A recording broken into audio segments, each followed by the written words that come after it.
എല്ലാ കൂട്ടുകാർക്കും നമസ്കാരം. സീരിയൽ മാനിയ വെറൈറ്റി സ്റ്റോറീസിന്റെ ഏറ്റവും പുതിയൊരു വീഡിയോയിലേക്ക് എല്ലാവർക്കും സ്വാഗതം കേട്ടോ. അപ്പോൾ ഞാൻ എത്തിയിരിക്കുന്നത് നമ്മുടെ കഥാനായിക സീരിയലിന്റെ ഇന്നത്തെ ആ ഒരു സൂപ്പർ ഹിറ്റ് വിശേഷമൊക്കെ ആയിട്ടാണ്. അങ്ങനെതാ എല്ലാവരും കാത്തിരുന്ന നമ്മുടെ നാരായണിയുടെ കല്യാണ ദിവസമാണ് ഇന്ന്. അപ്പം സൂപ്പർ ആയിട്ടുള്ള ഒരു എപ്പിസോഡ് തന്നെ ആട്ടോ വന്നിട്ടുള്ളത്. നമുക്ക് നേരെ കഥയിലേക്ക് പോയാലോ.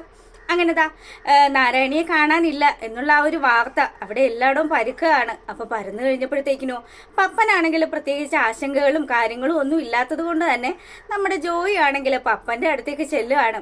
പപ്പ, നാരായണി എവിടെ പോയി, എന്താണ് എന്നുള്ള ഒരു വിവരവും ഇല്ലല്ലോ. നിനക്ക് എന്തെങ്കിലും അറിയാവോ? നീ എന്താണ് അവളെക്കുറിച്ച് ഇങ്ങനെ ആലോചിക്കാതെ നിൽക്കുന്നത് എന്നുള്ള കാര്യം ജോയി ചോദിക്കുകയാണ്. അപ്പൊ ജോയി തൻ്റെ ഉറ്റമിത്രമായതുകൊണ്ട് തന്നെ പപ്പനാണെങ്കിൽ ജോയിയുടെ സത്യങ്ങളെല്ലാം തുറന്നു പറയുകയാണ്.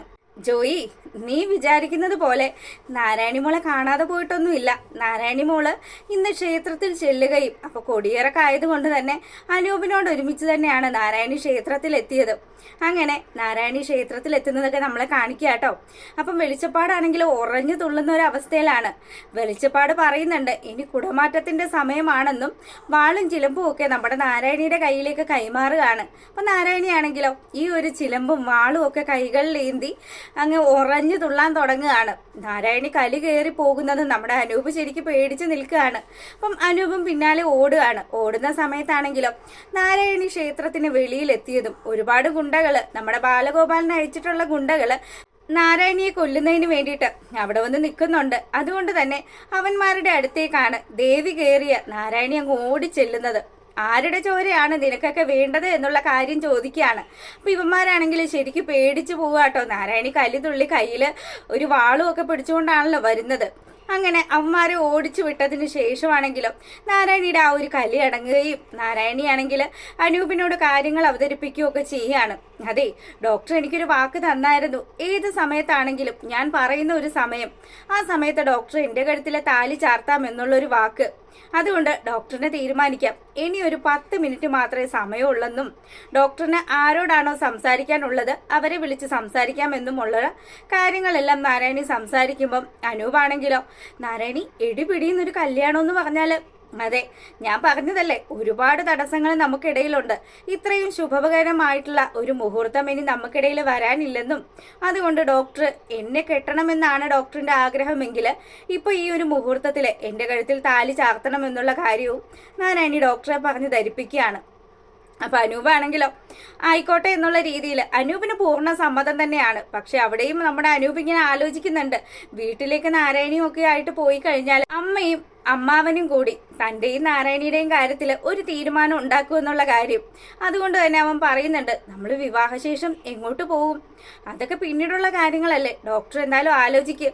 അപ്പം ഇവരിങ്ങനെ പറഞ്ഞു നിൽക്കുമ്പോഴത്തേക്കിനും അങ്ങോട്ടേക്കാണെങ്കിലോ നമ്മുടെ റീന എത്തുകയാണ്. അപ്പം റീനയെ കണ്ടതും ഡോക്ടറിനെ അറിയാലോ, ഇവളെൻ്റെ ഏറ്റവും അടുത്ത കൂട്ടുകാരിയാണ്.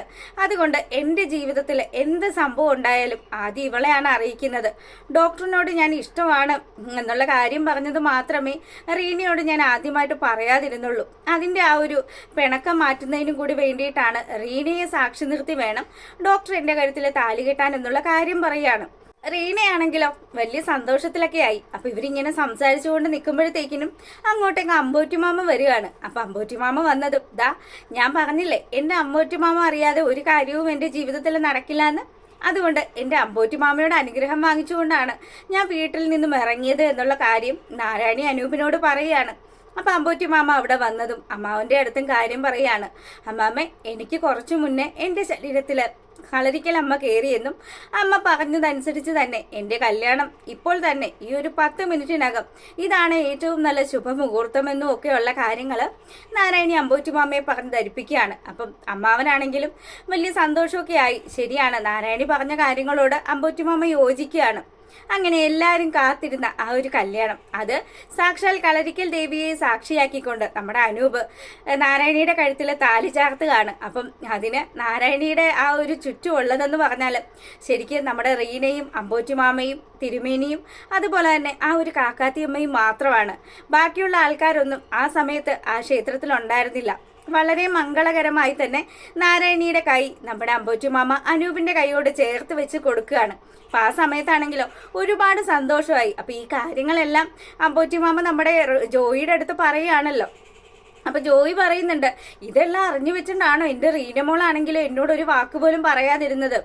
അതെ, റീനയും ഞാനും ഒക്കെയാണ് ഈ ഒരു മംഗളകർമ്മത്തിന് സാക്ഷിയായത് എന്നും അപ്പോൾ ഇപ്പോൾ നാരായണി എവിടെയാണോ ഉള്ളത് എന്നുള്ള കാര്യം ജോയി അമ്പോറ്റുമാമയോട് ചോദിക്കുമ്പോഴത്തേക്കിനും അമ്പോറ്റുമാമ പറയാണ്, പെണ്ണിനെയും ചെറുക്കനെയും ഒരു വാടക വീട്ടിലാക്കിയിട്ടുണ്ടെന്നും അവർക്ക് സഹായത്തിനായിട്ട് ഒരാളെ അവിടെ പണിക്ക് വെച്ചിട്ടുണ്ട് എന്നുള്ള കാര്യവും. അപ്പം അനൂപിൻ്റെ വീട്ടുകാരറിഞ്ഞു കഴിഞ്ഞാൽ പ്രശ്നമാവില്ലേ?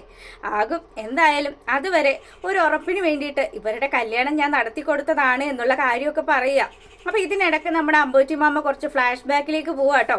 മറ്റൊന്നുമല്ല, നമ്മുടെ പത്മജയുടെയും അതുപോലെ തന്നെ ശരത്തിൻ്റെയും ചിത കത്തി തീരുന്ന ആ ഒരു സമയത്ത് അവിടെ വെച്ചാണ് നാരായണിയെ അമ്പോറ്റിമാമ ആദ്യമായിട്ട് കയ്യിലെടുക്കുന്നതും വീട്ടിലേക്ക് കൂട്ടിക്കൊണ്ടു പോരുകയൊക്കെ ചെയ്യുന്നത്. അതുകൊണ്ട് തന്നെ തൻ്റെ കുഞ്ഞിനെ അന്ന് കൊണ്ടുപോരുന്ന സമയത്ത് വലിയ മഴയും കാര്യങ്ങളും ഒക്കെ ആയിരുന്നു എന്നുള്ള കാര്യം ജോയിയോട് ഇങ്ങനെ പറയുമ്പോൾ ഞാനും ഒരിക്കലും മറന്നിട്ടില്ല എന്നുള്ള കാര്യം ജോയി ഓർമ്മിപ്പിക്കുകയാണ്.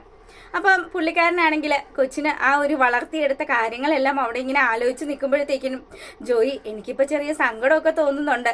ഇനി എൻ്റെ മോൾ ആ വീട്ടിലില്ലല്ലോ എന്നുള്ളൊരു സങ്കടം. എന്നാലും സാരമില്ലടാ, നീ വിചാരിച്ചതുപോലെ തന്നെ നമ്മുടെ നാരായണിക്ക് യോജിച്ചൊരു ചെറുക്കൻ തന്നെയാണ് അനൂപ് എന്നുള്ള കാര്യമൊക്കെ ജോയി പറഞ്ഞ് നമ്മുടെ പപ്പനെ സമാധാനിപ്പിക്കുകയാണ്. അപ്പോൾ അത്തരത്തിലുള്ളൊരു സൂപ്പർ ഹിറ്റ് കഥയാണ് ഇനി വരുന്നത്. അപ്പം എല്ലാവരും മിസ് ചെയ്യാതെ കാണുക. കുറച്ച് ദിവസമൊക്കെ നമുക്ക് വീഡിയോസ് അപ്ലോഡ് ചെയ്യാനായിട്ട് ടൈം കിട്ടാതെ പോയതുകൊണ്ടാണ്. അപ്പോൾ എല്ലാവരും സഹകരിക്കുക. എല്ലാവർക്കും നല്ലൊരു ദിവസമൊക്കെ ആശംസിക്കുന്നു. താങ്ക്